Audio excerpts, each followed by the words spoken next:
వాహనదారుల నుంచి E20 petrol వాడకంపై అభ్యంతరాలు, విమర్శలు తీవ్రమవుతున్న నేపథ్యంలో కేంద్ర పెట్రోలియం మంత్రిత్వ శాఖ ఒక సుదీర్ఘ వివరణ విడుదల చేసింది.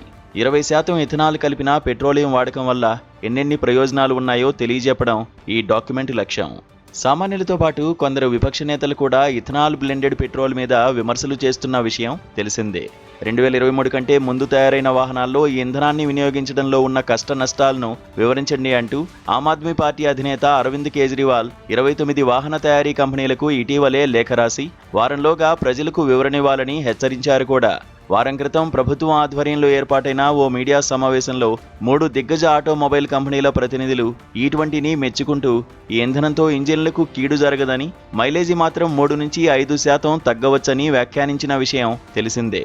ప్రభుత్వ సమావేశాల్లో ఆయా కంపెనీల ప్రతినిధులు ఇలా చెబుతుంటే అవి వాహన యజమానులకిచ్చే మాన్యువల్స్లో మాత్రం 10% కంటే ఎక్కువ ఇథనాల్ కలిపిన పెట్రోల్ వాడకూడదని ఎందుకు హెచ్చరించాయని కేజ్రీవాల్ ప్రశ్న. సామాజిక మాధ్యమాల్లో విపరీతమైన రచ్చ జరుగుతున్న తరుణంలో ప్రభుత్వం ఈ వివరణ ద్వారా ప్రజాందోళనని చల్లార్చే ప్రయత్నం చేసింది. ధర కాస్తంత ఎక్కువైనా, మైలేజీ ఓ మోస్తరుగా తగ్గినా ఈ చమురు వల్ల పర్యావరణానికి చాలా మేలు జరుగుతుందని, సాధారణ పెట్రోల్ ధరలకు ఆటుపోట్లు ఉన్నా దీనికి మాత్రం ఉండదని, వాహన జీవితకాలం కూడా హెచ్చుతుందని, పాత వాహనాలు పాడవుతాయన్న వాదన శుద్ధ అబద్ధమని, ఇథనాల్ బ్లెండింగ్ వల్ల దాదాపు 2 లక్షల కోట్ల విదేశీ మారక ద్రవ్యం ఆదా చేశామని ప్రభుత్వం ఈ డాక్యుమెంట్లో చాలా చెప్పింది. E20తో దెబ్బతిన్న ఒక్క కారునైనా చూపించండి అంటూ కేంద్ర రోడ్డు రవాణా మంత్రి నితిన్ గడ్కరీ కూడా సవాల్ చేస్తున్నారు. కొన్ని పాత మోడల్ వాహనాల్లోని భాగాలపై స్వల్పస్థాయి ప్రభావం ఉంటుందని గ్రహించినందువల్లనే సర్వీసింగ్ సమయంలో ఆయా భాగాలను రీప్లేస్ చేయమని తాము వాహన సంస్థలను కోరినట్లు కూడా ఆయన చెప్పుకొచ్చారు.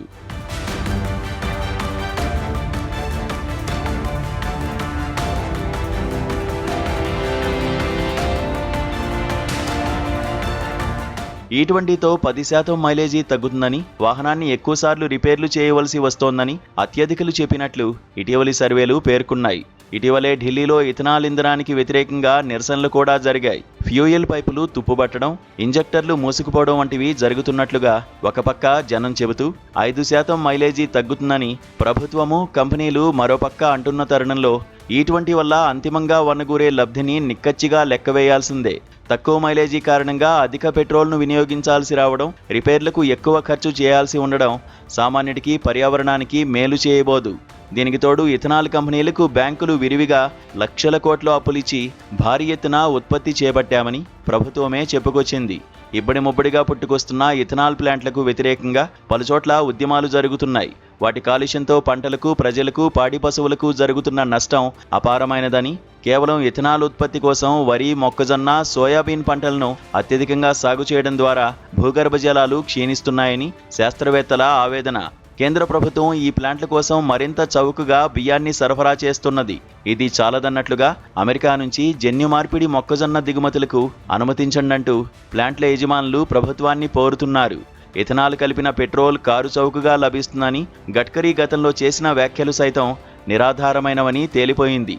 సామాన్యుడికి, రైతుకు, పర్యావరణానికి మేలు చేయని పక్షంలో ఇథనాల్ ఇంధనం మీద ప్రజా వ్యతిరేకత ఎదుర్కోక తప్పదు.